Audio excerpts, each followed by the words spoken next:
So, hallo, heute grüße ich euch wieder vom Besikamer Alten Friedhof.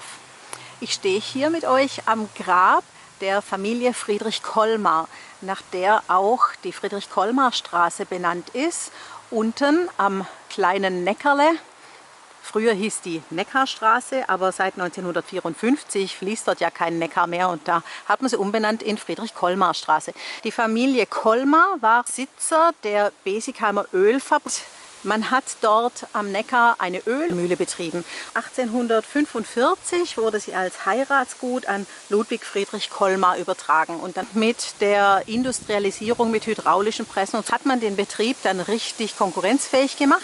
Man hat die Bremen-Besikheimer Ölfabriken daraus gemacht, denn eine Dependance in Bremen war ganz praktisch für den Import von Ölsaaten aus Übersee. Man hat die Produktion allmählich nach Bremen verlagert.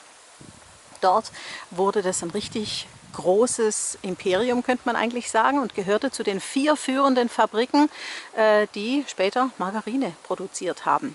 Und das ist auch die Connection, wie der Alfred Kollmar dann nach Asien kam. Er hat, heute würde man sagen, ein Praktikum gemacht bei Geschäftspartnern. Der Alfred hat dann aber leider mal Opium ausprobiert und das war vielleicht keine so eine gute Idee.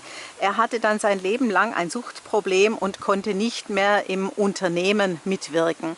Stattdessen wurde er Maler und hat nach dem Tod seines Vaters 1919 dann seinen Wohnsitz in Worpswede genommen. Er zählt zu den frühen Worpsweder Expressionisten in den 20er Jahren. Aber leider war es dann einfach so, dass die Nazis ihm ein Berufsverbot verpasst haben. Und das hat ihn so stark getroffen, dass er eigentlich keinen Grund mehr sah zu leben. Und dann hat er leider seinem Leben selbst ein Ende gesetzt. Die Urne wurde aber nach Besigheim überführt und er ist hier auf dem alten Friedhof beigesetzt. 2007 gab es eine schöne Ausstellung in Bietigheim in der Städtischen Galerie, wo er dann auch eine Einzelausstellung bekommen hat. Es gibt auch einen schönen Katalog, das möchte ich euch auch sagen. Den bekommt ihr in der Städtischen Galerie in Bietigheim. Da ist also sein Werk sehr schön drin nachvollziehbar abgebildet. Von Besigheim gibt es eine besonders schöne Ansicht. Die möchte ich euch jetzt geschwind zeigen hier. Das ist nämlich der Enzplatz. Ja, da sehen wir alle wichtigen Gebäude, die es in Besigheim hat. Die Kirche, den oberen Turm, das Rathaus, den unteren Turm, die Enzbrücke und die großen Kastanienbäume. Und das Ganze bei Nacht. Und ich finde es so ein schönes Bild. Also das ist eins meiner liebsten Werke.